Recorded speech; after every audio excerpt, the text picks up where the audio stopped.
Sure, I'm half 100 years old. I was trained as a surgical nurse, worked in the operating room. I grew up around photographers and painters. My mom was always either painting something or sketching or doing embroidery and cross-stitching, that type of stuff.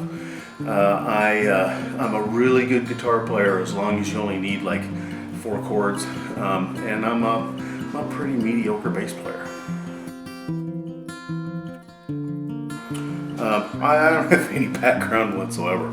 I made a key-shaped key holder once at 4-H camp. I think I made a pinewood derby car with the same coping saw.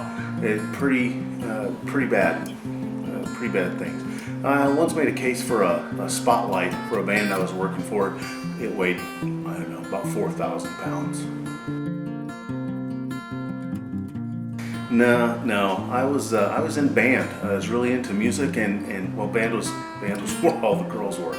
I just recently took an adult education carpentry class, and it was kind of uncharted territory for me. I'm not really into macro carpentry. Yeah, my guitar school teacher called anything that you needed to use a table saw with macro carpentry, and not what we did at school. I was fortunate enough to spend some time with Al Calderon up at ARC Guitar in Winters, California.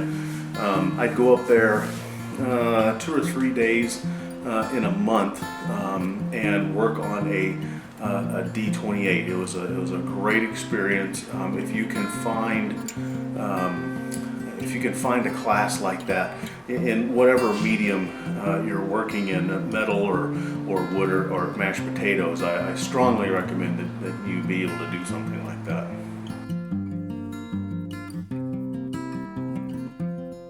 It's an accident.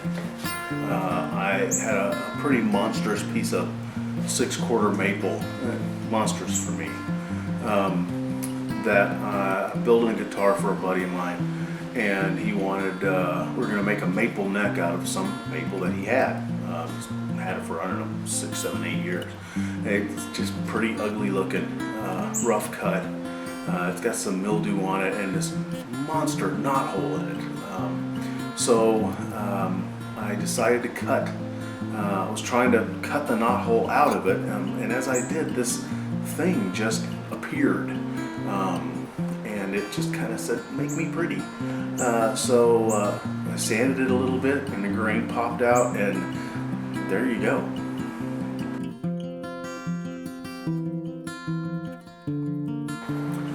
Well, the grain does kind of crazy stuff when you start getting into crotch areas, knot holes, where branches start coming out.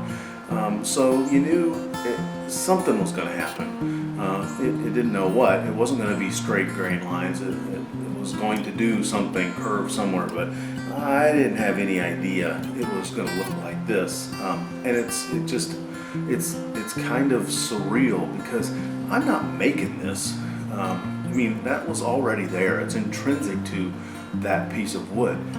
I was just kind of taking away the parts that distracted you from really being able to see what that was.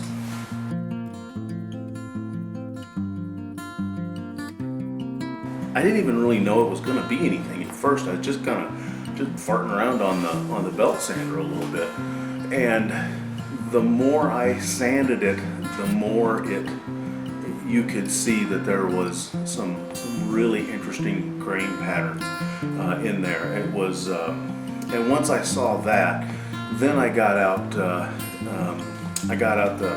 random orbit sander, sanded the saw marks and stuff off with 40 and then 60 grit. I tried to get away from that pretty quickly because you can get these really ugly swirlies in there if you're not paying attention. So as soon as I could get away from that, then it was straight back to a sanding block, and it was 120 grit, 180 grit, 220 grit sandpaper. You blow it out with with some compressed air and get the sawdust out of the cracks and stuff. And then I used some little 3M pads on it just to kind of get it finished up. And then, well, there it was.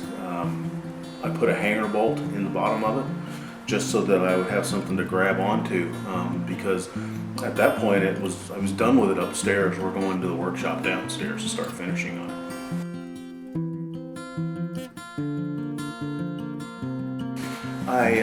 I tried really hard to keep the finish, the sanding and the finish on the planes, as far as on the flat surfaces and the curved side surfaces. I tried to keep it out of the knot hole itself, which was a little challenging, but very similar to what I've done on the acoustic guitars that I've worked on. I clean the surface with naphtha just to try to get any grease off of it, any oils, and then I use a tack cloth, making sure I get as much of the sanding dust out of the cracks, because this is not just like a normal piece of wood. There's a lot of fissures and a lot of little crevices in there around the knot hole.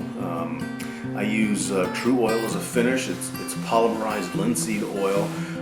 It's designed for use in gun stocks. It's really tough stuff when you get it on and it gets cured. The first coat, I just really lay it on there. I want that wood to suck up as much oil as it can, so we can get from the absorption kind of stage to the building up of a finished stage on it. I wipe it on there. The first coat, I let it sit for a day, 24 hours. Then I go in with a green 3M pad, 1200, 1500 grit, and then I just really lightly sand it. And then from there, it's 2 coats a day. Wipe it on, let it sit a little bit, wipe it back off, any of the excess, and you just keep going over and over. This piece has got 12 coats on it. And then I just final polish it with a piece of flannel. Put a little carnauba wax on it when we're done, and it's there.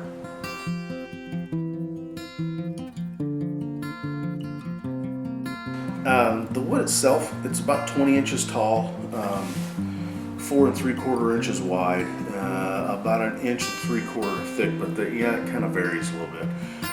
The hanger on the bottom is just a standard 1/4 20 bolt.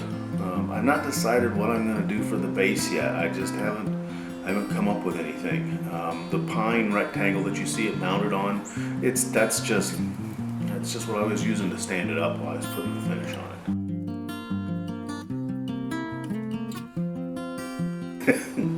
Knot hole number 1.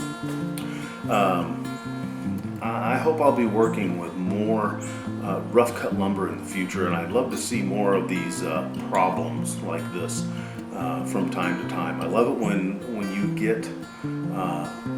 you get something that just takes over the schedule and demands to be attended to. I had no intention of putting the time and the effort into this piece, and it just kind of came about. I'm pretty blessed to go through the whole thing, actually.